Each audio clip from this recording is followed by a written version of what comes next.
जननायक कर्पूरी ठाकुर जी की 101वीं जयंती समारोह में तरुणिया पंचायत में उपस्थित हुए हैं और हमारे मंच संचालक नीलकमल जी और हमारे टबका पंचायत के अमरजीत जी और हमारे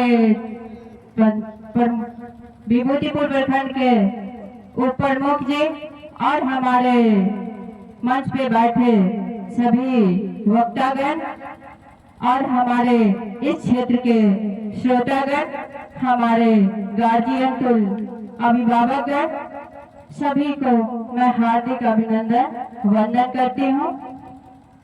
मैं इनके बारे में कहना चाहती हूँ, ये एक ऐसे गरीबों की मसीहत है जो स्वतंत्र भारत के बाद एक ऐसी हमारे क्षेत्र में एक दीमक की तरह हमारी राजनीतिक वर्गों के लोगों ने जो शोषित किया वो इनकी जीवनी में नहीं था।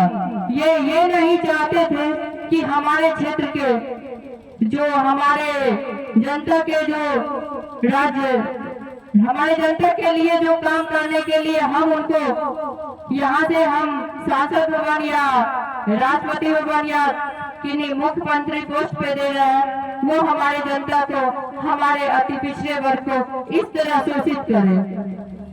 आज हमारे बीच जो शिक्षक ध्वस्त शिक्षा जो होते जा रही है, भ्रष्ट शिक्षा होते जा रही है, वो हमारे बीच अभी जो हमारे माननीय मुख्यमंत्री जी का जो रवैया है कि आगे चल के ये भी शिक्षा जो भी अभी शिक्षा बची हुई है उसको भी भ्रष्ट कर दिया जाएगा।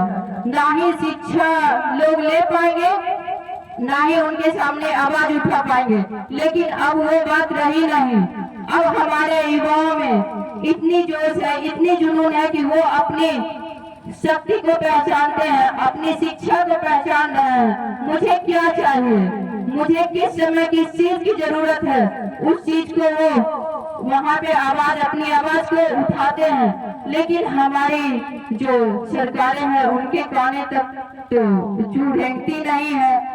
वही प्रशासन व्यवस्था को इस तरह उसके आवाज को दबा देते हैं, इस तरह उनकी आवाज को कुचल देते हैं कि वो आवाज उन तक पहुंच नहीं पाती है, पहुंचती भी है तो कुछ उसका मतलब निकलता ही नहीं है। जैसे अभी हम बात करें बीपीएससी छात्रों के बारे में, सबसे उच्च पद की परीक्षा उसको कहा जाता है।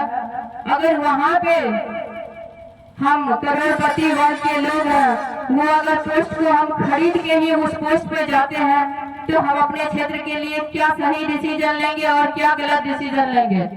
जी नहीं, वो चीज नहीं होनी चाहिए। हमारे वर्ग में जो नॉर्मल फैमिली से भी बिलोंग करते हैं उनको भी उम्मीद है कि हम अपनी बच्चे को अगर वो शिक्षा दे रहे हैं तो हमारे बच्चे भी उस पोस्ट पे जाए, और वही बच्चा अगर उस पोस्ट को लेते हैं तो हमारे समाज में सही डिसीजन हमारे बच्चे के लिए, हमारे क्षेत्र के लिए सही चीज सोचते हैं और मेरे लिए सही चीज करेंगे। इसलिए हमें वैसे व्यापारियों की जरूरत नहीं है जो डाली से फूल को तोड़ के अलग अलग करके बिखार दे समाज को। हमें ऐसे व्यापारी की जरूरत है जो हर क्षेत्र के हर वर्ग के फूलों को जोड़ के एक डाली बना के और हमारे क्षेत्र के लिए काम करे। वैसे मुझे व्यवस्था चाहिए, वैसे मुझे सरकार चाहिए। इसलिए हमारे युवा साथी यहाँ पे बहुत सारे हैं, वो अपनी आवाज को हर एक जयंती के समारोह से या अपने क्षेत्र में एक इस तरह का मीटिंग के माध्यम से अपने युवा वर्ग को प्रेरित करेंगे कि हम ऐसी सरकार व्यवस्था को गिरा के ही दम लेंगे, ना कि ऐसी सरकार हो जो हमारे लिए ना सोचे।